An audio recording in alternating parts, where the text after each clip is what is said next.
Très bien. OK. Alors, donc, merci encore une fois de plus, déjà pour la confiance réitérée et puis pour le fait, au fait que vous, voilà, vous êtes vraiment un encouragement pour moi. J'ai vu une fois, au fait, vos statuts et tout ça. J'ai vu que vous faites beaucoup de formations, de conseils aussi. Et de vous voir, au fait, vous perfectionner chaque fois, voilà, de vous mettre à jour, de chercher des formations. Mais franchement, c'est encourageant. Donc, vous êtes un encouragement pour moi et donc, je vous félicite pour ça. Donc, justement, voilà, comme je vous expliquais, ce module aux normes IFRS, c'est vraiment un module d'initiation. Oui, oui, c'est bon, oui. Donc, la confiance est dite aux qualités de service que j'ai eu envers vous. Si ce n'était pas le cas, je n'allais pas être encouragé de suivre encore. Monsieur Arthur était vraiment au rendez-vous. J'ai refait le logiciel Odo du début jusqu'à la fin, en tout cas, parfait. Il était motivé, on a tout payé et il était là. Il n'a pas trouvé des excuses pour nous former. Il répondait présent à mes questions. C'est ça qui m'encourage. Alors, si ça sera là, avec la même allure avec vous, là, je serai très content. Mais si avec vous, il y aura des motivations de votre part, ça va beaucoup déranger les choses. En tout cas, avec M. Arpi, il a répondu à tous nos désirs. J'ai refait au dos, en tout cas. C'est à cause de ce qu'il a fait. Je voulais même poser la question, qui va intervenir? C'est lui ou bien c'est vous? Je savais qu'avec lui, en tout cas, les dévouements, les soucis qu'il apprenait à maîtrise des choses, il avait ça. Si ça va être le cas avec vous, je vais m'inscrire encore avec d'autres. En tout cas, mais je suis déjà contente pour le retour avec Monsieur Arthur et je suis honorée. Ben, j'espère que vous aurez également satisfaction, même si voilà, la comparaison d'un formateur à un autre, c'est pas le même. Chacun a sa pédagogie, chacun a sa façon de faire. Donc, voilà, vous allez voir la différence. Et puis, voilà, vous évaluerez par vous-même. Merci beaucoup. Merci en tout cas. Okay. Alors, il y a des travaux derrière le bruit. Est-ce que ça impacte la qualité du son? En tout cas, moi, je suis à un endroit où il n'y a pas de bruit. OK. Donc, non, c'est de mon côté, au fait. Il y a des travaux. Je voulais savoir si ce bruit-là, ça impactait, au fait, la façon dont vous m'écoutez. Pour le moment, en tout cas, ça n'impacte pas. Okay, super. Voilà. Donc, comme je le disais tantôt, au fait, cette formation, c'est un module, au fait, vraiment d'initiation. Oui, parce que moi-même, je suis auditrice contrôleur de gestion de formation. Et puis, ben, comme je suis passionnée par les formations, voilà, je donne également des modules, au fait, à l'université dans une région ici, à Ziguinchor. Et donc, les modules que j'enseigne là-bas, c'est la gestion de projets, la gestion des ONG, les modules de création d'entreprise et les modules de comptabilité et donc les normes comptables aussi. Voilà, donc après, vous me direz vraiment si, voilà, déjà par rapport à vous-même, c'est-à-dire les évolutions que vous pourrez avoir. Et je ne manquerai pas de vous transférer à un confrère ou bien à un collègue qui est à un niveau un peu plus supérieur, qui va peut-être vous approfondir encore plus par rapport aux normes IFRS. Ok, super, super. Merci Voilà. en tout cas. Alors, déjà, moi, j'aimerais déjà avoir, au fait, c'est-à-dire ça va me permettre à moi de savoir ce que vous savez des normes IFRS pour voir un peu votre niveau. avant d'aller plus loin, pour vous, c'est quoi les normes IFRS? Qu'est-ce que vous savez de façon résumée de ces normes et de l'impact au fait dans une structure au fait? En tout cas, moi, en tant que comptable de formation, Oui. j'ai travaillé aussi dans un cabinet d'audit comme auditeur, comme fiscaliste, comme comptable, et j'enseigne aussi la comptabilité, mais OADA, dans les universités d'ici chez nous au Congo. Mais les normes IFRS, je sais que de manière un peu éparpillée, c'est la comptabilité au niveau international. OADA, c'est au niveau africain, mais IFRS, c'est au niveau international. Par-ci, par-là, j'essaie de lire les ouvrages pour comprendre, mais je me suis dit, il me faut une formation pour m'aider à canaliser mon raisonnement. En tout cas, de manière éparpillée, je n'ai pas assez de connaissances en normes IFRS. Voilà pourquoi quand vous m'avez envoyé ces programmes qui est très détaillé, donc initiation et consort, je me suis dit, par rapport à mon niveau, ces programmes me conviennent. Parce que je ne me connais rien, il faut que je sois initié et consort. OK, OK. D'accord. Alors, est-ce que vous avez une idée de l'institution qui gouverne au fait ceux qui ont mis en place les normes IFRS? Je n'ai pas l'idée. OK, d'accord. Est-ce que vous avez une idée sur la date, ou bien les dates au fait selon lesquelles ont été mises à jour au fait les normes pour la consolidation en fait des entreprises non cotées? En tout cas, je n'ai pas la date. OK, d'accord. Est-ce que vous avez une idée sur, c'est-à-dire, par exemple, vous connaissez chaque IFRS. Par exemple, l'IFRS 1, c'est pour ça, l'IFRS 2, c'est pour ça, l'IFRS 3, c'est pour ça. Est-ce que vous avez une idée par rapport à ça aussi? Non? Je n'ai pas l'idée là-dessus. OK, d'accord. D'accord, pas de souci. Donc, on va voir tout ça. Et déjà, pour commencer, bien sûr, pour la base, c'est déjà bien ce que vous avez dit au début. Voilà, que c'est, oui, les normes IFRS, c'est un peu différent des normes comptables locales, que ce soit chez vous en RDC ou ici au Sénégal ou dans d'autres voilà, régions. Donc, il y a quelques différences et les différences sont surtout au fait parce que, surtout pour les entreprises qui sont cotées en bourse, c'est-à-dire les entreprises qui ouvrent des actions à l'international, voilà, des obligations et tout ça. Et aussi, pour certaines entreprises, par exemple, qui viennent de commencer, comme les startups et tout ça, surtout quand ils veulent aller lever les fonds. On voit maintenant beaucoup ça, les startups qui vont faire des levées de fonds à l'international. Donc, ceux-là aussi, ils ont l'option voilà, de tenir au fait leur compte au fait aux normes comptables internationales. Au fait, c'est tout simplement pour faciliter la lecture parce que vous êtes rendu compte qu'il y a quand même quelques différences dans la façon de procéder quand on quitte d'un pays à un autre. Il y a des choses qu'on fait, par exemple, en Mauritanie, en comptabilité, qui ne sont pas pareilles aux Comores, qui ne sont pas pareilles au Sénégal. Donc maintenant, pour éviter tout ça, voilà, c'est pourquoi on a mis en place, au fait, ces normes comptables internationales, surtout pour ces groupes-là qui ont plusieurs structures dans plusieurs pays différents, n'ont pas les mêmes normes dans chaque pays. Et pour ceux-là qui veulent lever aussi des fonds, c'est comme je disais, c'est une option. C'est une obligation pour ceux qui sont cotés en bourse, mais pour les autres, c'est une option.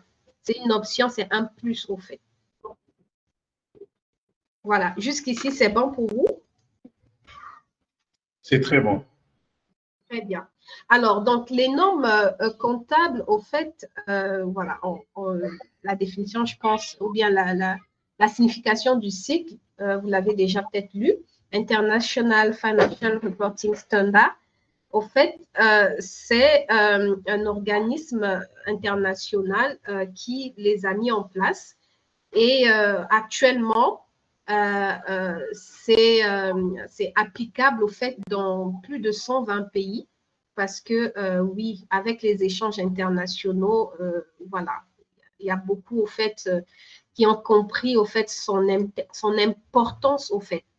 Voilà. Donc, il y a un conseil, le conseil qui a mis en place le conseil board des normes internationales qui régit un peu au fait ces normes-là et qui chaque jour au fait les ajuste, voilà, essaie de voir les normes qu'il faut, c'est-à-dire qu'il faut ajuster, qu'il faut présenter de telle autre façon ou s'il y a des exceptions, s'il y a vraiment des, voilà, c'est un peu cet organisme-là qui, voilà, qui régit un peu, je peux dire, qui recadre un peu. Comme vous savez, en comptabilité, parfois, on suit quelque chose que nous-mêmes, on n'a pas créé.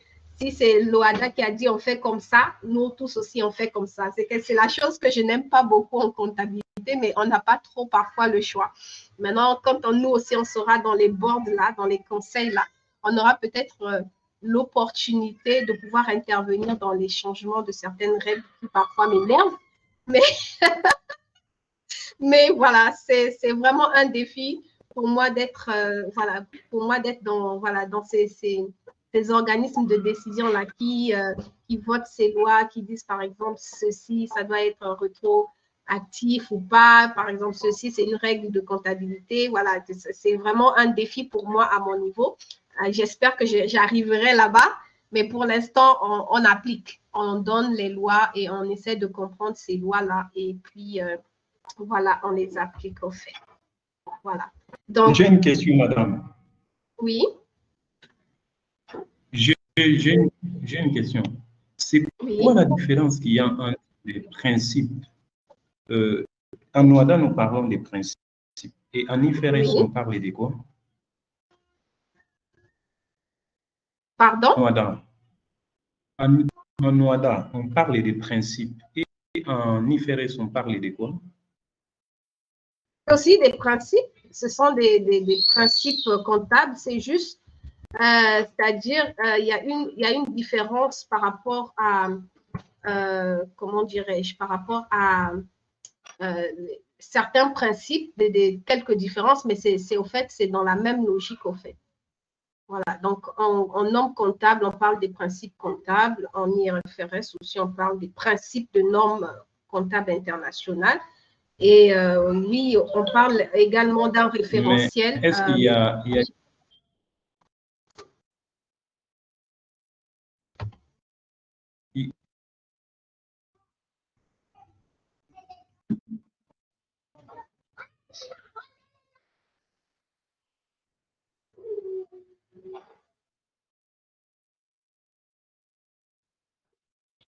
Je vous écoute plus, vous êtes toujours là?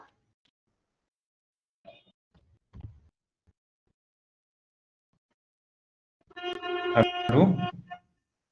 Oui, allô, je vous écoutais plus. Vous êtes toujours là? Je suis dans ma... Okay. La dernière question, je ne l'ai pas suivie au fait. Je vais demander ceci. En OADA, on parle des IFRS. Pardon, en OADA, on parle des principes. En IFRS, toujours des principes.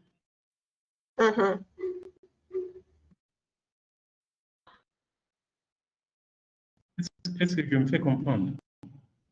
Non, au fait, quand vous parlez, il y a un moment donné, ça coupe. Je ne sais pas si c'est la qualité de la connexion. Vous êtes là?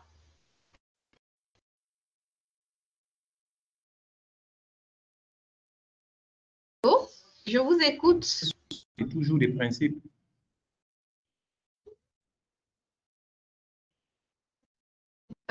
Au fait, tout à l'heure, quand vous parlez, comme je disais, ça a coupé. Donc, je ne sais pas si j'ai bien compris la question. Au fait, votre question, c'est de savoir le terme. En comptabilité normale, on parle de principe et en comptabilité internationale, on parle de principe. C'est-à-dire, c'est toujours le même terme, c'est ça? C'est ça la question que vous posez? Exactement. Oui, au fait, oui, ce sont toujours les mêmes termes parce que, au fait, le mot principe, si je peux dire la signification, au fait, c'est juste des concepts et des règles, des règles.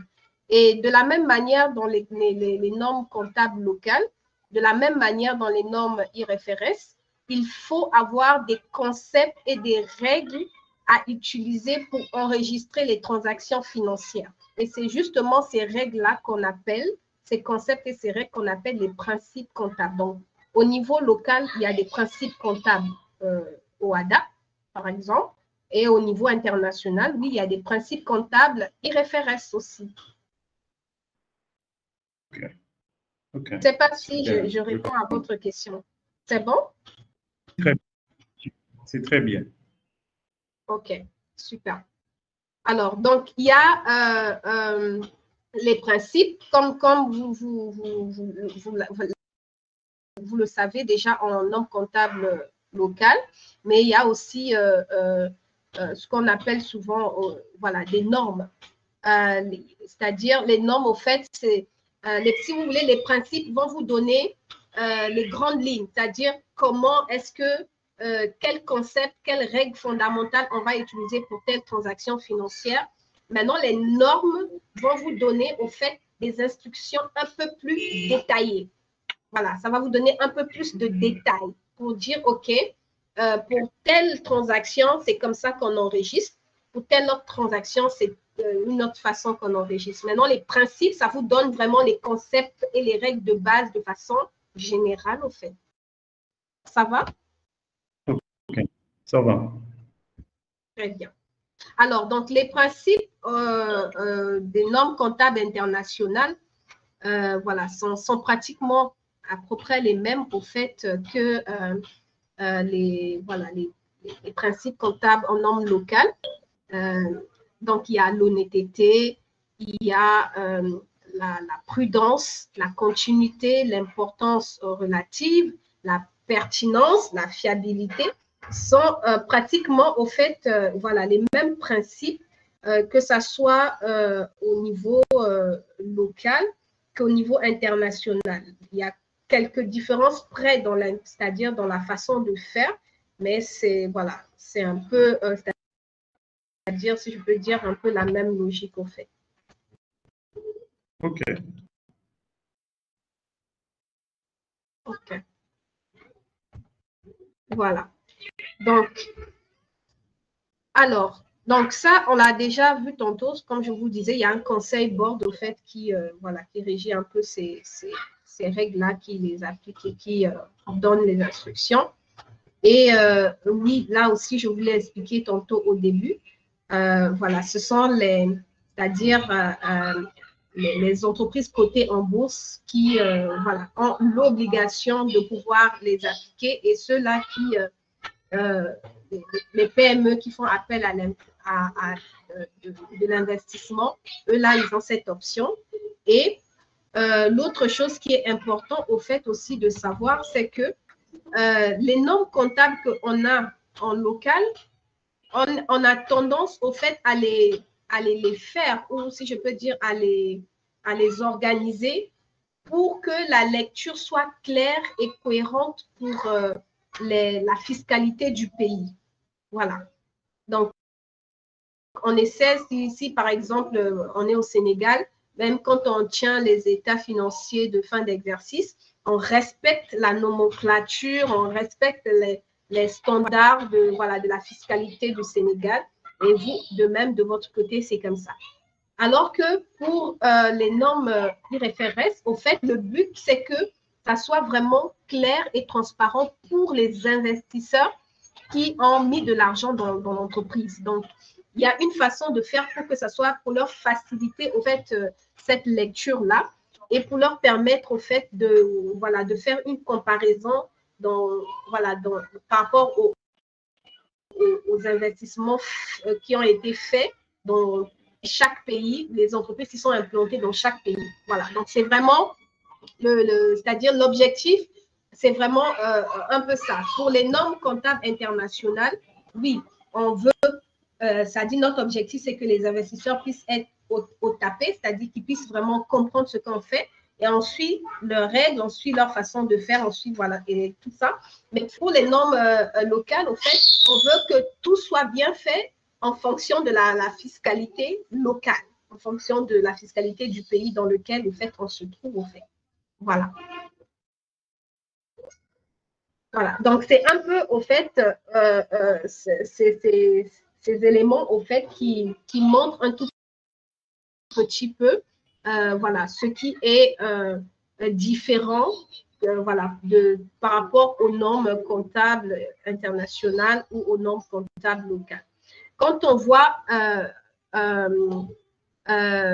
par exemple, en comptabilité locale, il y a un principe qu'on connaît souvent, le principe, au fait, du coût historique. Ça, tout le monde le connaît.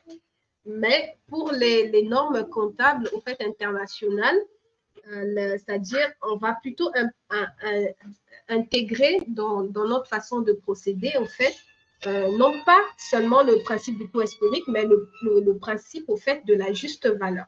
Je ne sais pas si vous voyez. Donc, vous voyez, il y a des... Au fait, parce que les investisseurs, eux, ils veulent avoir des informations justes sur leurs investissements, sur voilà, la rentabilité de leurs investissements, sur les instruments financiers de la structure. Donc, il faut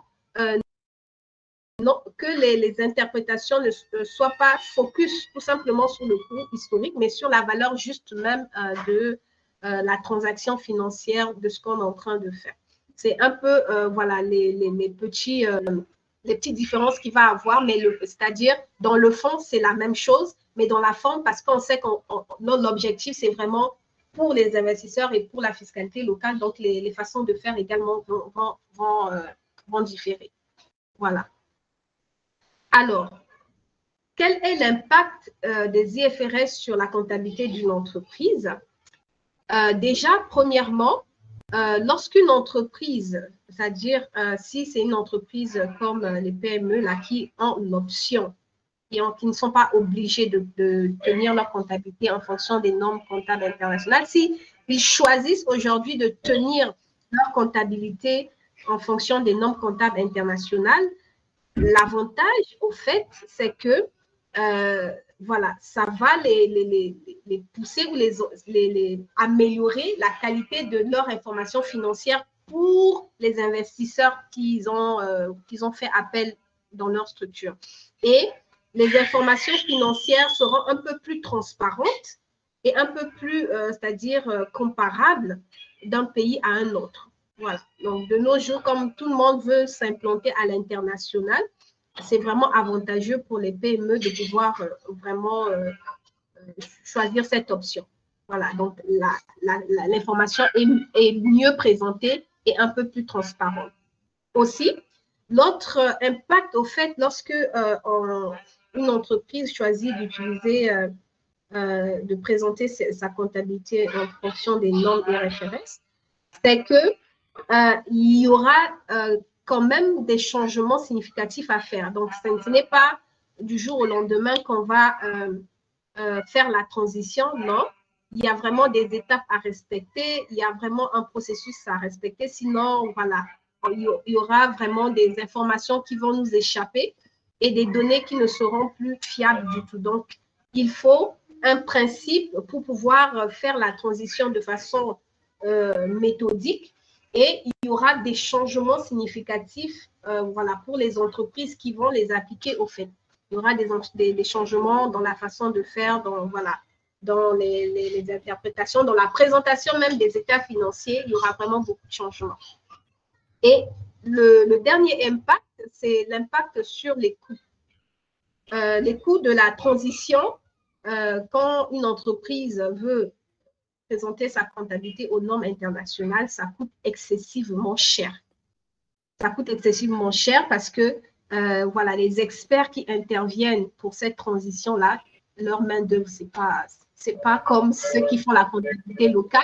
C'est un peu plus cher que ça parce que vraiment, il y a une certaine expertise derrière, une certaine compétence un peu avérée pour pouvoir regarder et comparer, c'est-à-dire la comptabilité en fonction des normes de chaque pays et faire la transition en fonction des normes de chaque pays pour arriver à la juste valeur au niveau international. Donc, ça coûte excessivement cher, même si les avantages, au fait, quand tout est OK, il y aura vraiment des avantages considérables dans le long terme, au fait. Voilà. Et lorsque, par exemple, une entreprise choisit de présenter sa comptabilité aux normes internationales, donc il y aura également un impact sur, comme je disais en amont, la présentation des états financiers. Par exemple, je ne sais pas trop comment on présente les états financiers en RDC, peut-être que vous allez me montrer, mais je vous montrerai par exemple comment ça se présente ici au Sénégal. Donc, la façon dont on présente les états financiers ici au Sénégal en fonction de la fiscalité d'ici, il y aura une différence lorsqu'on veut présenter les états financiers aux normes comptables internationales. Donc, il y aura les bilans ne seront pas présentés de la même manière, il y aura vraiment des petites différences, il y aura vraiment, voilà, il y aura un nouveau format tout simplement pour dire, et même la balance aussi, voilà, elle va être présentée de façon différente. Voilà, donc tous ces changements-là, c'est vraiment pour montrer que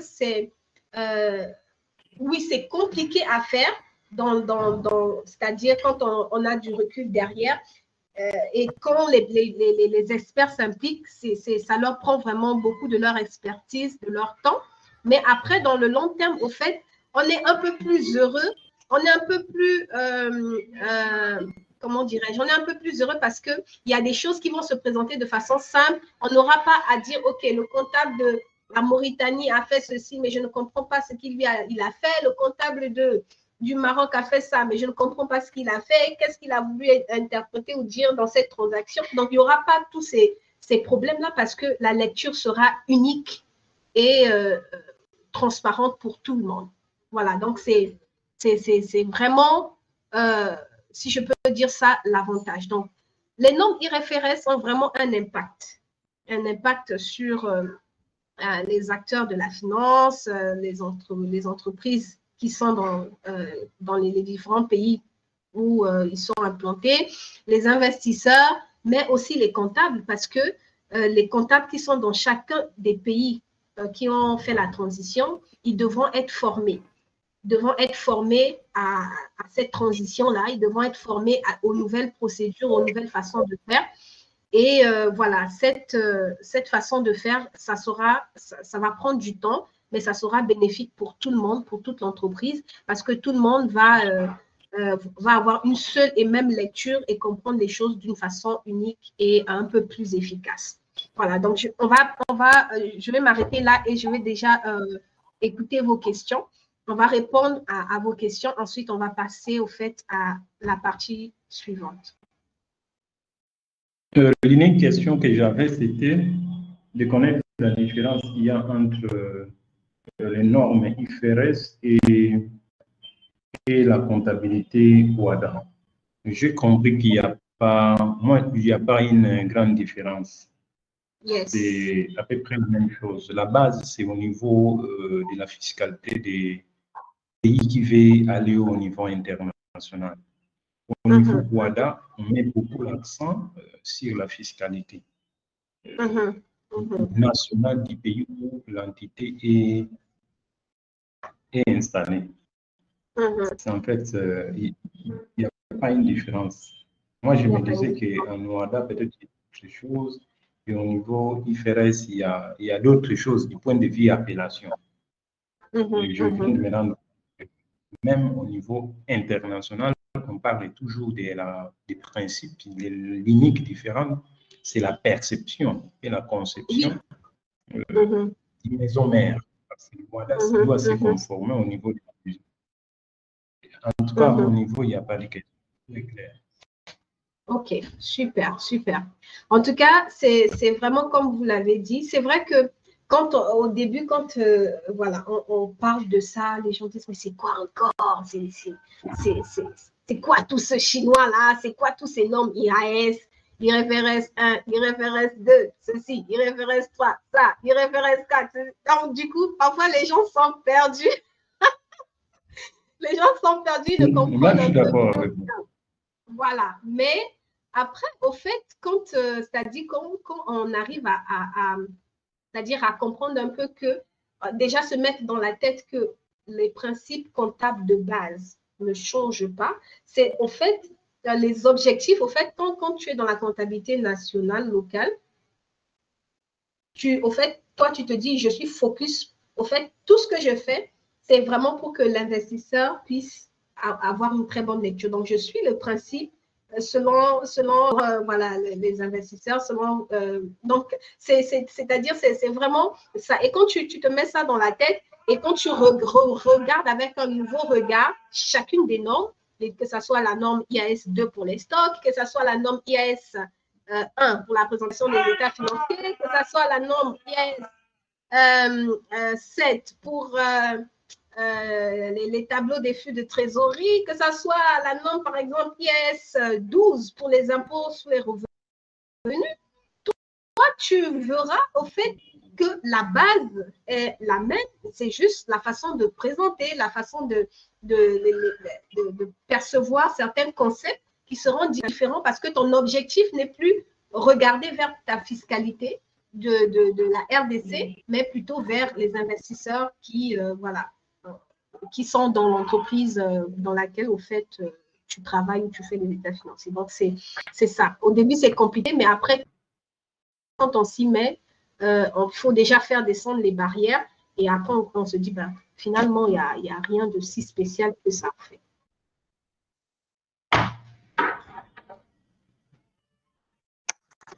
Quoi? Oui, très bien. Ok, d'accord.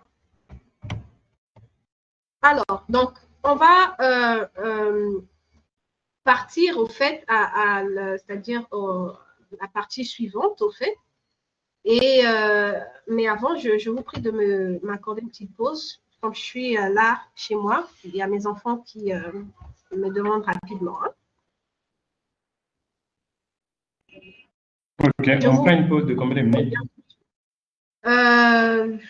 20, est-ce que c'est bon pour vous? Oui, 20, c'est bon. Ok, super. Merci. Merci, madame.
Je vais essayer de refaire un récap. Donc, en amont, au fait, on a commencé à présenter, c'est-à-dire, je ne sais pas si c'est là où vous êtes arrêté, la structure de normalisation des normes. C'était ici. Comment est-ce que, voilà, c'était là? OK. Voilà, donc comment est-ce que les normes, au fait, sont mises en place et voilà, comment ils sont structurés. Voilà, tout le conseil qui est organisé autour, les membres du comité. En tout cas, il y a un nom précis. C'est vraiment comme une association. C'est une association, de toute façon. Ils attendent le quorum qui doit être atteint pour, voilà, pour mettre en place ces normes-là. pour les valider et tout. Et c'est, comme je disais tantôt, c'était important de savoir ça, non seulement pour ne pas être perturbé quand on voit par exemple IAS, IFRS ou SIC ou IFRIC, parce que voilà, les normes ont été peut-être changées après une certaine période, une certaine année. Et aussi, voilà, c'est important de savoir ça parce que ça permet par exemple, si un jour on a la grâce de participer à ce genre de réunion, oui, on peut avoir l'information d'une norme qui est un projet de norme, mais on ne l'applique pas tant que ça n'a pas encore été publié et validé. Donc, ça passe par un processus d'abord d'élaboration, de légitimation de la norme.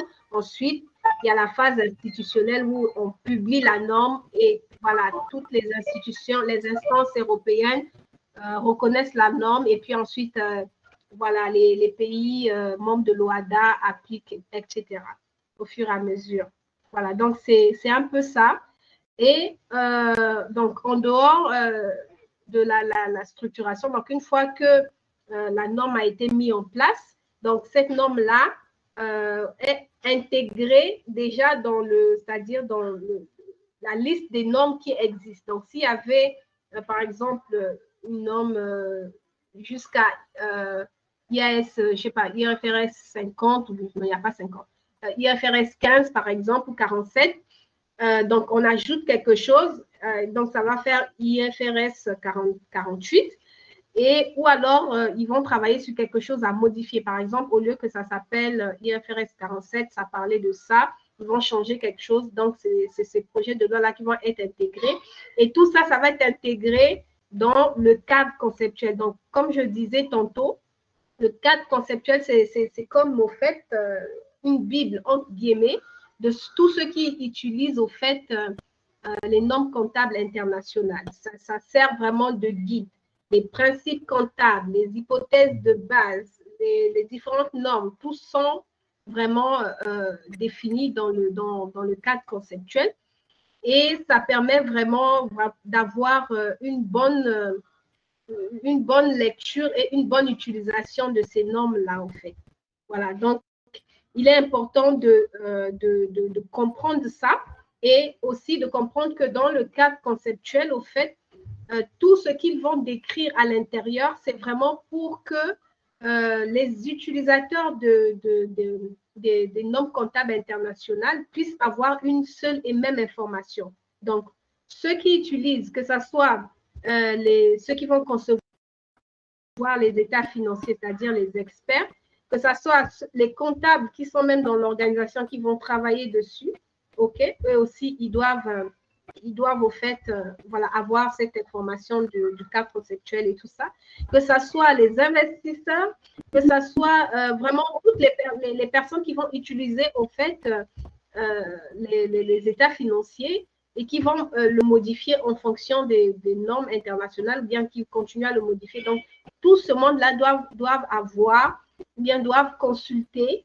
le cadre conceptuel. Donc, dans le cadre conceptuel, il y aura un peu vraiment toutes les informations nécessaires pour interpréter.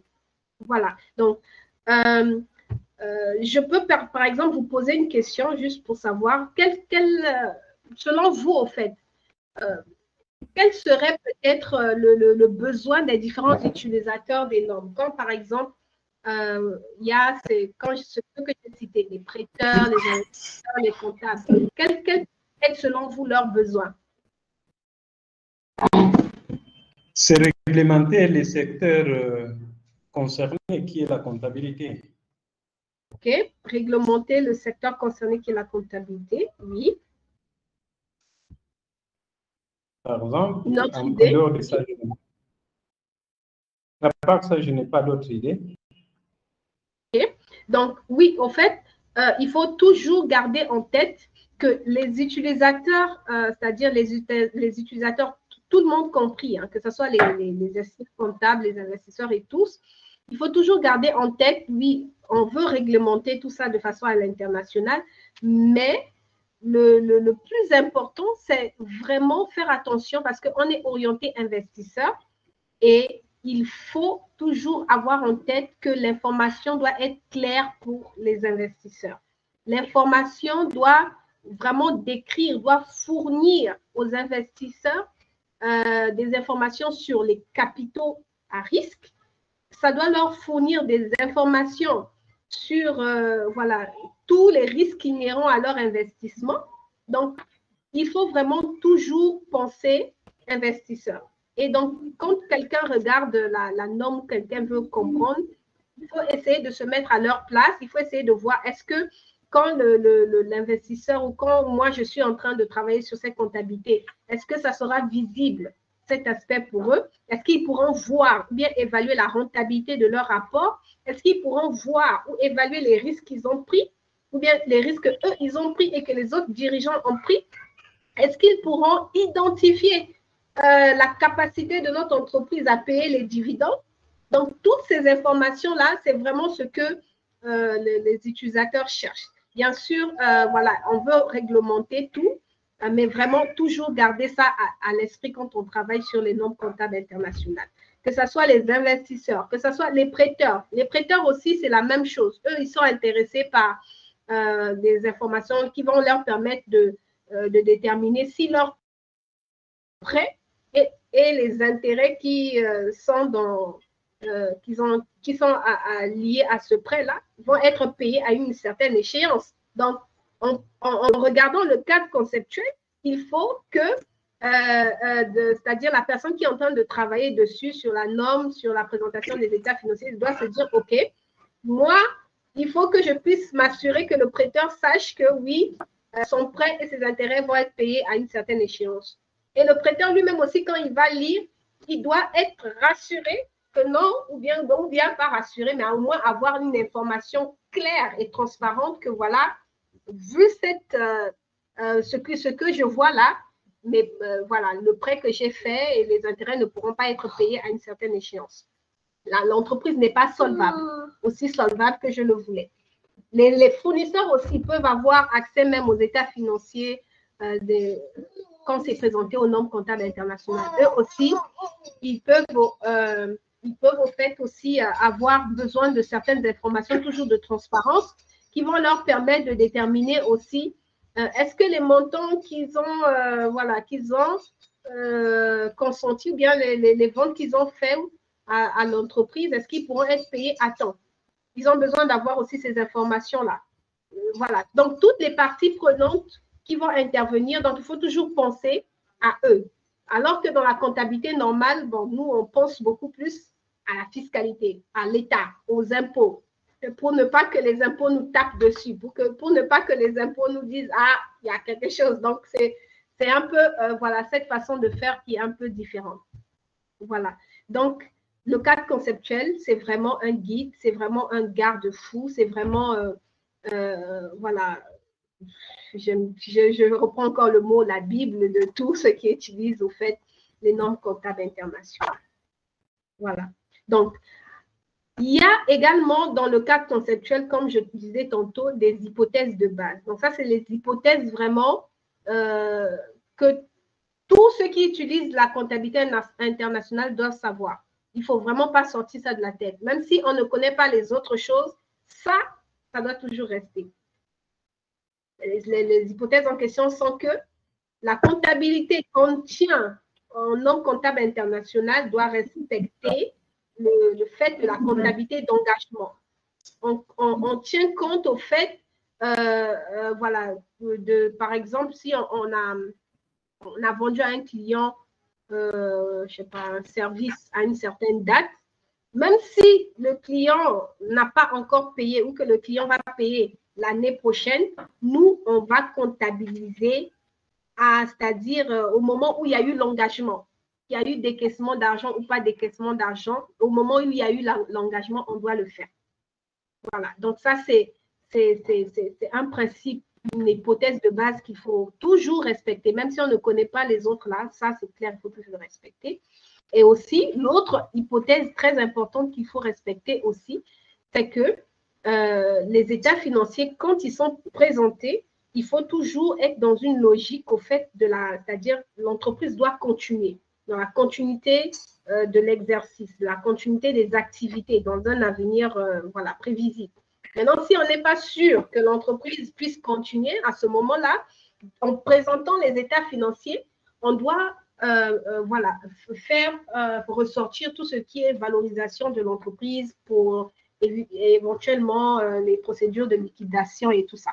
Mais si ce n'est pas le cas, il faut vraiment toujours, au fait, tenir compte de cette voilà, hypothèse qui est vraiment également une hypothèse de base.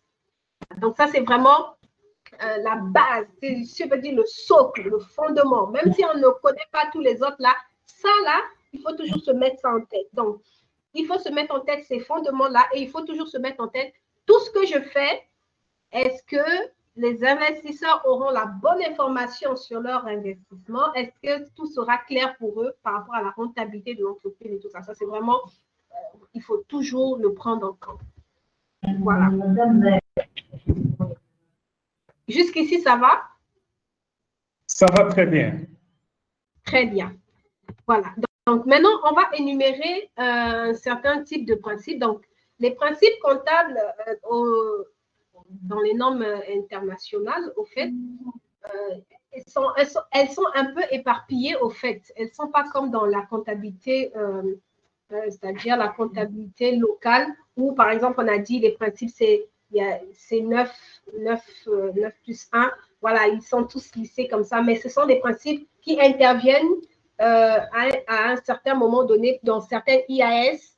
Il y a un principe qu'on met là, dans l'autre IAS, il y a un autre principe qu'on met là, dans cette IFRS, il y a tel principe qu'on met là. Donc, du coup, ce que j'ai fait là, j'ai pris les principes de façon dans les chaque coin et j'ai essayé de regrouper pour que ça soit sur une seule liste pour comprendre au fait voilà, les différents principes, les principes fondamentaux au fait de la comptabilité internationale.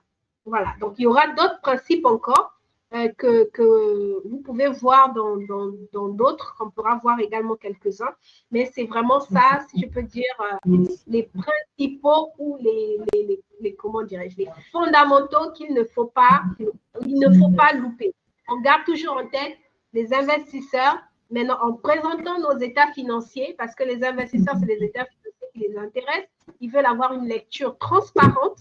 Il faut que tout ce qu'on va présenter dans les documents que nous allons faire, les documents financiers que nous allons faire, les états financiers, tout ça, que ça soit pertinent. Il faut respecter ce principe de la pertinence.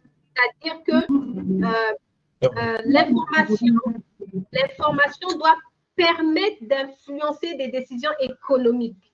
C'est-à-dire, si l'information qui est contenue dans le document, dans les états financiers, ne permet pas de prendre une bonne décision économique, ça veut dire que ce n'est pas pertinent. Il faut l'enlever. Donc, toutes les informations qui contiennent ou bien qui sont répertoriées dans les états financiers présentés aux normes comptables internationales doivent être pertinentes. Voilà. Donc, il y a également ce principe de la compensation. La compensation, au fait, tout simplement, on ne fait pas de compensation. Jamais. Pas du tout. Sauf peut-être celles qui sont autorisées à des exceptions près, mais on ne fait vraiment pas de compensation. Non, parce que tel fournisseur n'a pas payé. Donc, on fait une compensation au lieu qu'il nous paye, on fait ceci. Non, ça c'est des trucs qu'on ne fait pas. Pas du tout. L'importance relative. L'importance relative, c'est un principe au fait qui est également là, qui signifie au fait que il faut retracer au fait les informations de façon significative. Donc, si tu oublies au fait une information, ou bien si l'information est présentée de façon inexacte, ça peut influencer vraiment les décisions économiques des investisseurs. Il faut que l'information puisse être exactement transmise et de façon significative. Voilà. Donc, il y a également le principe de la fiabilité, dans le sens où l'information qu'on donne dans les états financiers doit être épurée, doit être fiable. C'est pas quelque chose, c'est pas des c'est pas des pressentis. On a eu un atelier hier, non, c'était avant-hier plutôt, avec avec des PME, des entrepreneurs, tout ça. Elle disait, non, en fait, quand je vois comment évoluent mes ventes, comment ceci, c'est pourquoi je me dis que mes objectifs ou bien mes indicateurs ne sont pas, je ne suis pas satisfaite de mes indicateurs. Non, non, non, non. Elle s'est basée sur un pressenti. Il n'y a rien de fiable dans ce qu'elle a dit. Elle a oublié de mentionner des informations fiables pour pouvoir vraiment voilà, avoir cette décision, pourquoi ces indicateurs ne sont pas, ces KPI ne sont pas satisfaisants. Donc ça, c'est vraiment quelque chose également qu'il faut tenir en compte. Donc l'image fidèle aussi, ça aussi c'est connu, c'est vraiment tout ce qui est transaction, que ce soit les transactions actuelles ou bien pour les autres événements dans l'entreprise, doivent être fidèles voilà, à ce qu'il en est, de la transaction en tant que telle.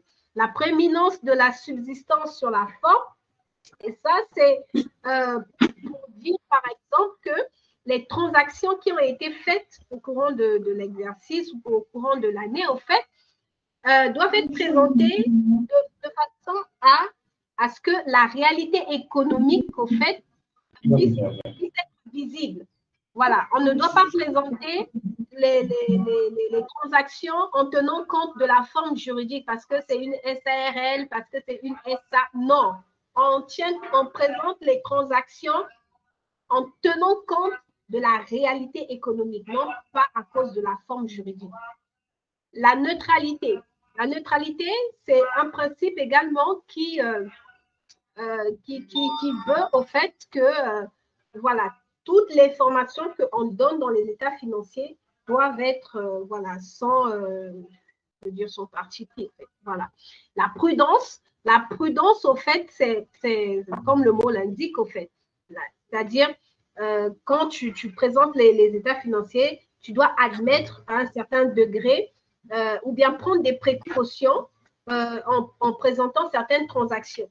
Donc, si les transactions que tu présentes n'ont pas, voilà, tu n'as pas pris toutes les précautions nécessaires et que, voilà, on n'est pas très sûr et tout ça, il peut y avoir des risques de surévaluation des actifs ou bien, voilà, d'autres risques au fait de surévaluation du passif, des charges et tout ça. Donc, ça, il faut vraiment garder toujours en tête le principe de la prudence dans la présentation également des états financiers. Il y a le principe aussi de l'exhaustivité. L'exhaustivité, au fait, dans le sens où l'information qu'on fournit dans les états financiers aux normes comptables internationales doivent, au fait, être exhaustives, c'est-à-dire que tout le nécessaire ou tout ce qu'on voilà, on présente voilà, doit être, comment je dirais, de façon simple, doit préserver ou bien doit être présenté dans un souci d'importance relative par rapport à celui du coût. Donc, il faut vraiment préserver cette exhaustivité-là. Et il y a également le principe de la comparabilité ou la permanence, c'est aussi le principe de la permanence des méthodes. C'est tout simplement pour dire au fait que oui, l'information qu'on va fournir dans les états financiers doit respecter une méthode, une seule méthode.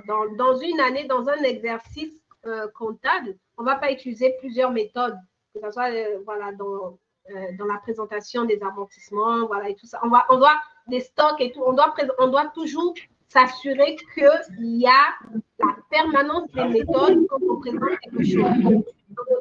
Même quand on veut faire le passage de la comptabilité locale à la comptabilité internationale, on doit respecter la même méthode.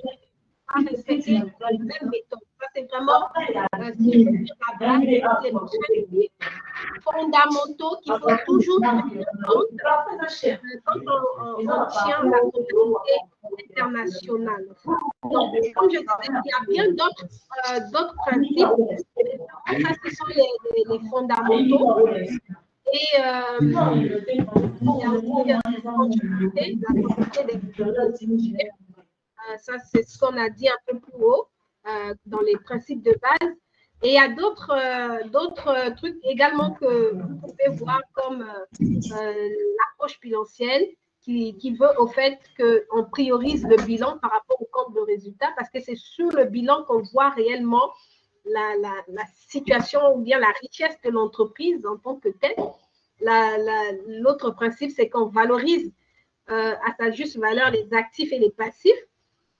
Également, donc toujours garder la priorité que les investisseurs puissent avoir les choses de façon claire. Tous ceux qui ont mis l'argent dans l'entreprise doivent avoir les informations claires. Pas de flou, pas de trucs qui sont cachés. Non, tout doit être clair.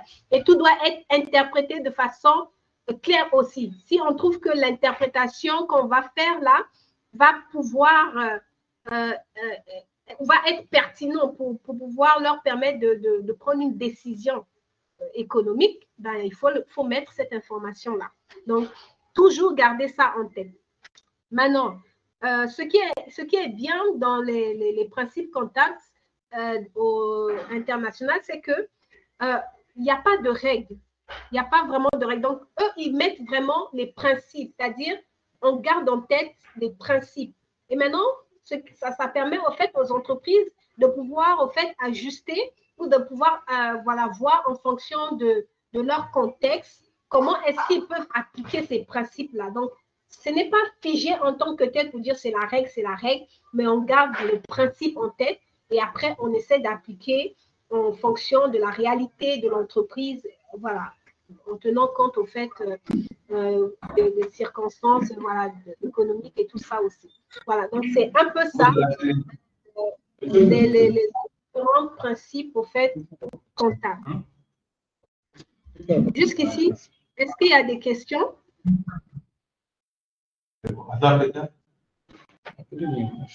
Allô, monsieur Keke, vous êtes avec moi? Je vous suis 5 sur 5. Très bien. Jusqu'ici, est-ce que vous avez des questions? Tout est très clair. Très clair. Super. Super. Ça va nous permettre également de pouvoir justement, au fait, avancer. Très bien. Alors, donc, maintenant, comme je disais, on va voir, il y a une liste. Donc là, on va plus trop parler de 411 clients, 411 fournisseurs. Non, on va plus trop utiliser ces chiffres-là, mais il y a des, des noms avec madame, les numéros. Oui. Je me dis, en fait, à la place des listes et des comptes, ici, on parle des normes. Oui, au fait, si on peut dire ça, au fait.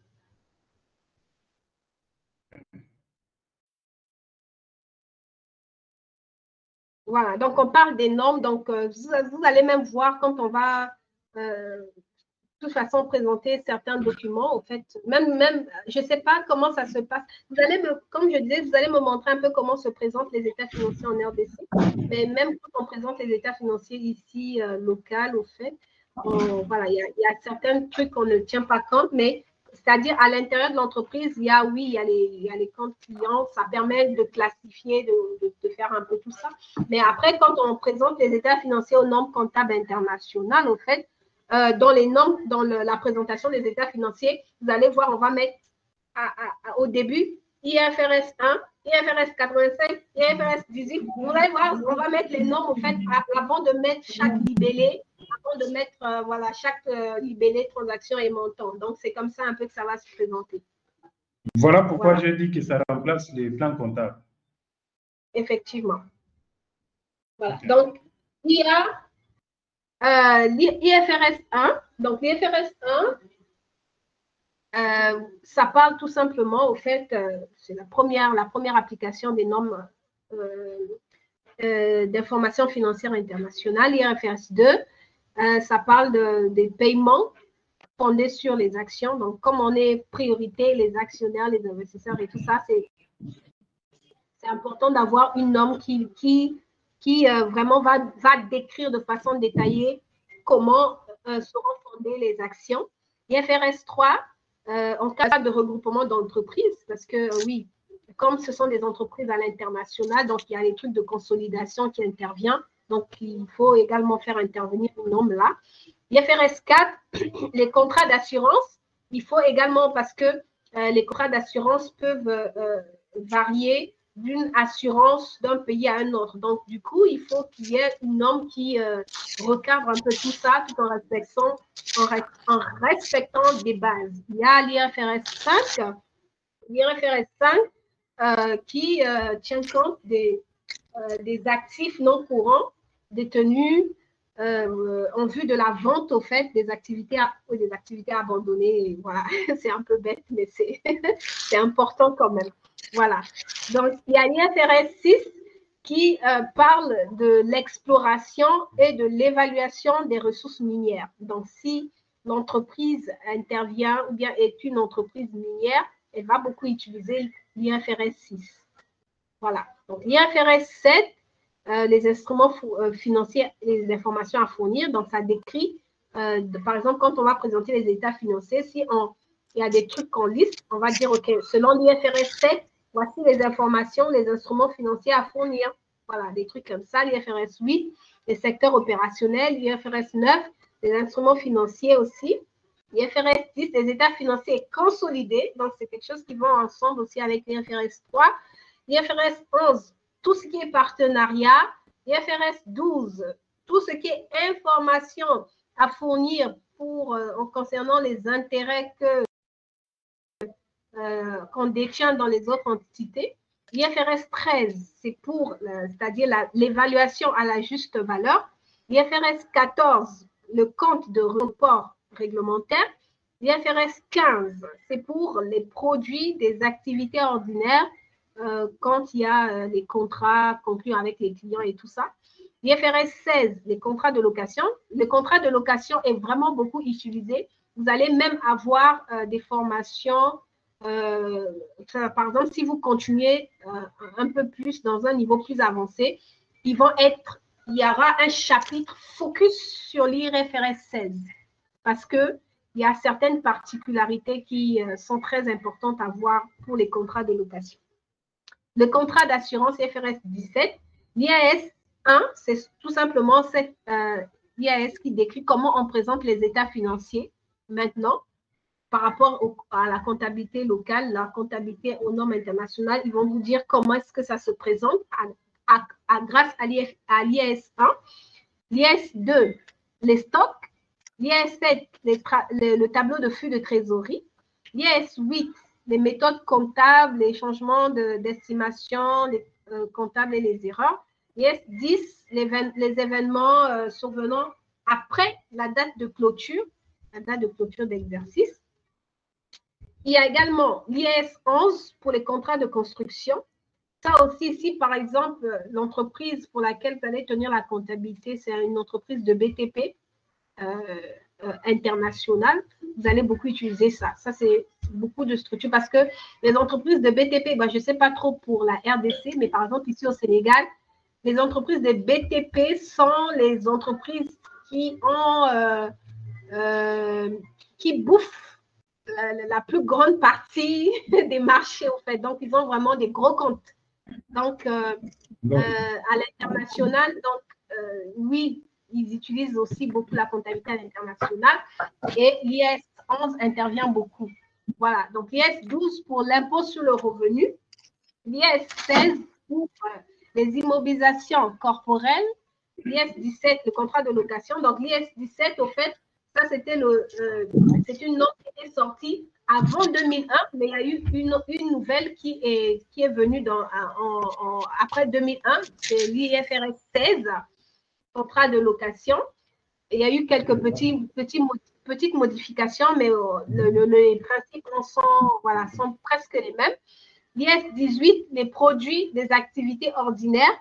L'IS 19, les avantages du personnel. L'IS 20, la comptabilisation des subventions publiques et les informations à fournir sur l'aide publique. Donc, ça, c'est vraiment si l'entreprise a reçu des subventions de l'État, voilà, on va utiliser cette norme-là. Voilà, donc, l'IS 21, les effets de variation des cours des monnaies étrangères. Ça, c'est vraiment aussi beaucoup utilisé parce que comme on est à l'international, donc il y a les, surtout si c'est dollars, à gauche là-bas, il y a le franc suisse. Donc, ce sont des monnaies qui ont des devises, voilà, des taux qui ne sont pas fixes. Donc, il y a voilà, des petites variations comme ça. Et ça, c'est une norme qu'il faut aussi beaucoup utiliser. L'IS 23, d'emprunt. L'IS 24, les informations relatives aux parties liées. L'IS 26, la comptabilité et rapports financiers des régimes de retraite. L'IS 27, les états financiers consolidés. La comptabilisation des participations dans les filiales.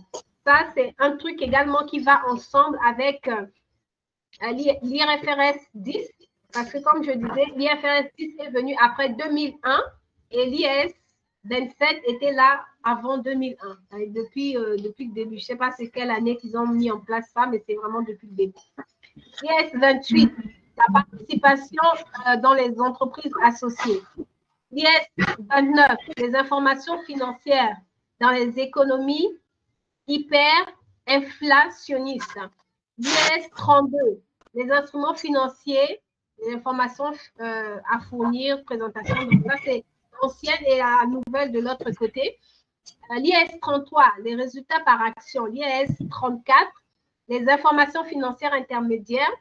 L'IS 36, la dépréciation des actifs. L'IS 37, provision. Ça aussi, l'IS 37, l'IS 38, l'IS 39. Ça, c'est des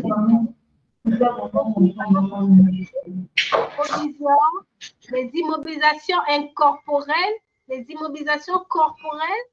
Donc, ça, c'est des IAS qu'il faut vraiment connaître. Donc, quand je mets l'accent sur certaines IAS, c'est-à-dire après, le travail que vous devez faire, c'est vraiment de plonger les regards en profondeur sur ces IAS-là pour aller comprendre comment est-ce qu'ils ont décrit les principes de base dans ce exemple-là. Voilà. Donc, l'IAS 39, les instruments financiers, la comptabilisation et l'évaluation, l'adoption partielle au plan européen. L'IAS 40, les immeubles de placement. Et enfin, l'IAS 41, l'agriculture. Voilà. Donc, ça, c'est principalement les normes qui existent. Donc, au fur et à mesure, ils ajoutent, je crois qu'ils sont peut-être... ils sont en train de discuter, je pense, déjà sur la 47e norme, je crois. Hein. Donc, c'est des trucs, au fait, qu'il faut mettre à jour. Et puis, après, au fait, comme je disais, mettre l'accent sur, voilà, certaines IAS sont souvent utilisées pour pouvoir vraiment approfondir là-dessus, comprendre le principe et comprendre tous les cas. Parce que dans certains cas de structure, les structures dans certains secteurs, les cas peuvent varier, mais les principes de base, en fait, restent les mêmes. Voilà. Jusqu'ici, c'est bon? C'est très bon, madame. Permettez, amène-moi les clés. Pardon? Non, non, ça va très bien jusqu'ici, très bien. Ok, super, super. Alors, donc, l'exercice que j'aimerais vous laisser de faire un peu tranquillement, c'est de produire un tableau. En fait, un tableau à 3 colonnes. Dans le tableau, vous allez mettre la première colonne, vous allez mettre le principe comptable international par rapport à ce qu'on a listé. Vous êtes libre de mettre à l'ordre que vous voulez. Hein. Vous mettez celui que vous voulez. Ensuite, vous prenez un exemple de situation, un cas pratique. Par exemple, si vous allez parler du principe de la pertinence, vous donnez un exemple. Vous mettez dans la deuxième colonne, vous mettez l'exemple, juste un cas exemple, au fait, un exemple comme ça. Et dans la troisième colonne, vous allez mettre la différence par rapport au principe comptable local en RDC. Reprends un peu, madame. Voilà. Donc, vous allez faire un tableau à 3 colonnes. Dans la première colonne, vous allez mettre les principes comptables. Vous n'êtes pas obligé de citer tout. Hein. Vous pouvez prendre 3, 4 ou 5, ça dépend de vous. Si vous voulez faire tout, c'est bon. c'est bon, c'est pas méchant. Dans la deuxième colonne, vous mettez un exemple de situation de transaction. C'est-à-dire, par exemple, si vous prenez, je prends un autre exemple, si vous prenez le principe de l'image fidèle, vous cherchez un exemple de transaction qui peut expliquer voilà, que dans cette transaction-ci, je respecte le principe de l'image fidèle. Ensuite, dans la troisième colonne, vous allez mettre la différence par rapport au principe comptable en RDC là-bas, dans la comptabilité locale en RDC. Pourquoi en RDC, vous êtes toujours dans l'OHADA. Maintenant, vous faites le travail, c'est que vous allez faire, vous faites un peu ce travail de recherche, de comparaison. Donc, vous pouvez voilà, utiliser votre bon sens déjà, comme vous avez des très bonnes bases en comptabilité en tant qu'expert. Vous savez beaucoup de cas pratiques, beaucoup de situations. Et donc, ça va vous permettre au fait de pouvoir marquer tout de suite la différence entre les différents principes et de voir les cas de situation par rapport à tel principe, par rapport à la comptabilité locale, par rapport à la comptabilité internationale, ce qu'on fait et tout. Super. Ça va? Mais madame, ça va très bien. Je peux avoir la leçon d'aujourd'hui par mail? Oui, je vous l'envoie en PDF. Et puis après, je mettrai également la vidéo dans un truc YouTube. Comme ça, vous pourrez le reçuivre au fait aussi. Je peux avoir la vidéo et les PDF dans combien d'heures ou 2 minutes? Ben déjà, le PDF, je vous l'envoie voilà, dans les minutes qui suivent là. Il suffit juste de convertir en PDF là tout de suite et de vous l'envoyer. Maintenant, la vidéo, ça va peut-être prendre le temps d'extraire. Je dirais peut-être, on va se dire d'ici ce soir, au fait, le temps d'extraire et de télécharger et tout ça. D'accord. Sincèrement, c'est trop agréable. Ah, c'est trop agréable. Super alors. Énormément pour vous remercier. Super alors. Je suis contente que voilà, ça passe et que vous comprenez et tout, que voilà, vous êtes satisfait. Merci en tout cas, madame. Je suis en attente. D'accord. Donc, je vous envoie déjà le PDF, comme ça, vous pourrez faire ce petit exercice-là. Et puis, voilà. Et on va commencer les prochaines étapes avec vous allez faire une présentation. Merci en tout cas, madame. À demain, alors. Demain, on met à quelle heure?